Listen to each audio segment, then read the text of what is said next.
गो तस्करी करणाऱ्यांवर मकोका लावणार असं मुख्यमंत्री देवेंद्र फडणवीस म्हणाले। पेट्रोल डिझेलची साठेबाजी करू नका असं आवाहनही मुख्यमंत्री देवेंद्र फडणवीसांनी केले। काही ठिकाणी निश्चितपणे तणावाची परिस्थिती असल्याचंही मुख्यमंत्री म्हणाले।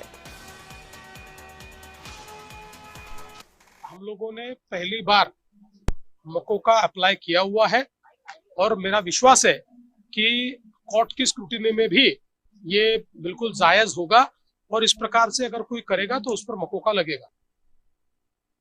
पेट्रोल डिझेल आणि विशेषतः डिझेल, कारण आता शेती करताही लोक काही डिझेलचा वापर करत आहेत, त्यामुळे आपण ते त्या प्रकारचे आदेश दिलेले आहेत की त्यांनी स्वतः लक्ष घालून याचं नीट प्लॅनिंग करून कोणाला होर्डिंग करू देऊ नका, साठेबाजी करू देऊ नका, आवश्यकतेनुसार त्या ठिकाणी डिझेल मिळालं पाहिजे याचा प्रयत्न चाललेला आहे। काही ठिकाणी निश्चितपणे तणावाची स्थिती तयार झाली आहे, पण ही काही सर्वदूर तणावाची स्थिती असं नाही आहे। मला वाटतं एखाद दुसऱ्या ठिकाणी एखादा इन्सिडेंट होतो तो जास्त हायलाइट होतोय, पण तोही होऊ नये याकरता प्रयत्न आम्ही करू।